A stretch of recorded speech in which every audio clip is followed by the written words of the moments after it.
শালীনতার বাইরে গিয়ে ভদ্রমহিলাকে বা বিজেপির প্রার্থীকে আক্রমণ করবে না, আমাদের দল এটা আমাদের শেখায়নি।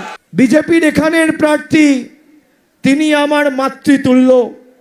তিনি বলেছেন মমতা বন্দ্যোপাধ্যায়ের চুলের মুঠি ধরে আমি নিয়ে আসবো। আমি কোনো তৃণমূলের নেতা সৈনিকদের বলবো কোনো রকম কোনো খারাপ শব্দ বা অপশব্দ তার বিরুদ্ধে ব্যবহার করবেন না।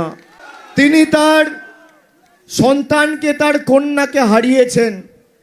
মানুষ দুঃখে কষ্টে আর্তনাদে অনেক সময় চাপে পড়ে ভুল সিদ্ধান্ত নেয়। আমরা প্রত্যেকটা মহিলাকে সম্মান করি।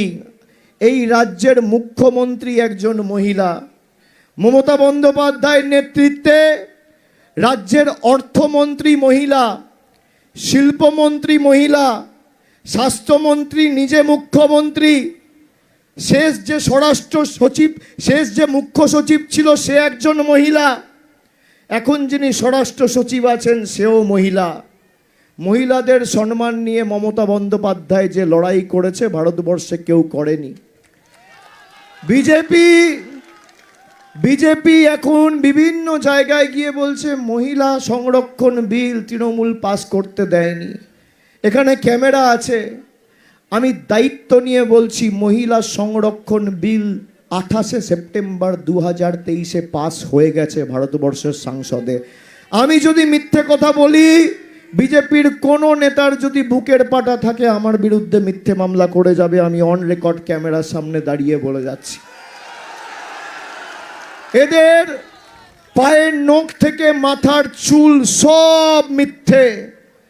যারা আমাদের বাংলাদেশি বলেছে, নিজের মর্জি মাফিক কখনো নোটবন্দির নামে লাইন, কখনো SIR এর নামে লাইন, স্বাধীনতার 79 বছর পরে বাঙালিকে লাইনে দাঁড়িয়ে নাগরিকত্বের প্রমাণ দিতে হবে।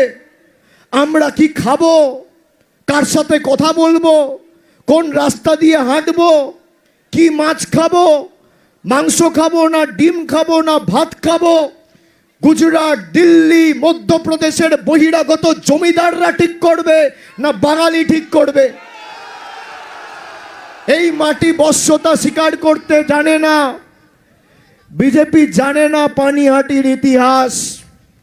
এই মাটিতে বসে রবীন্দ্রনাথ ঠাকুর ব্রিটিশদের দেওয়া নাইটহুডের উপাধি ফিরিয়ে দিয়েছিল।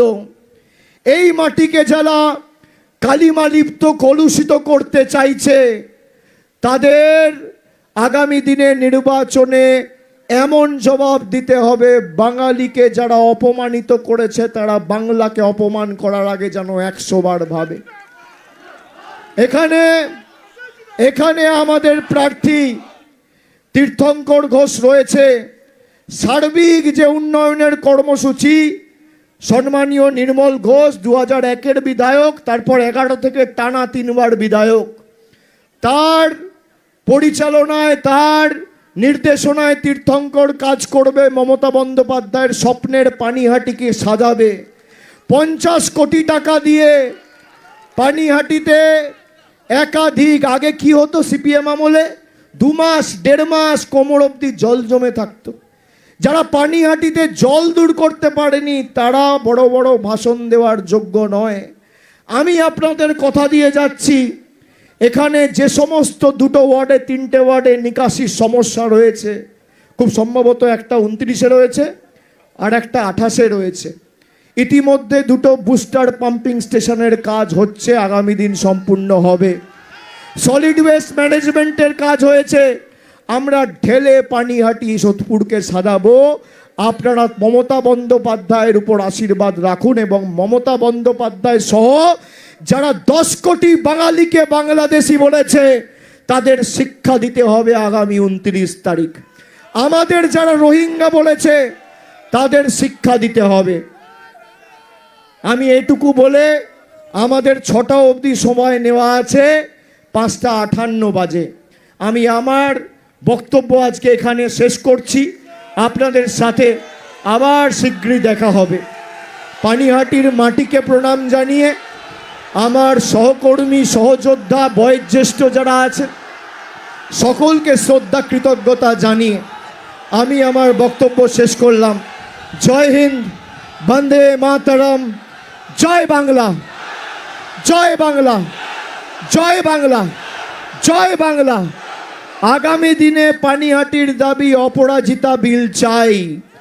অপরাজিতা বিল যদি পাস হয়, কোনো ধর্ষক যদি ধর্ষণে অভিযুক্ত থাকে এবং পারিপার্শ্বিক এভিডেন্স তার বিরুদ্ধে থাকে, 50 দিনের মধ্যে তার দৃষ্টান্তমূলক শাস্তি হবে। রাজ্য সরকার উদ্যোগ নিয়ে করেছে।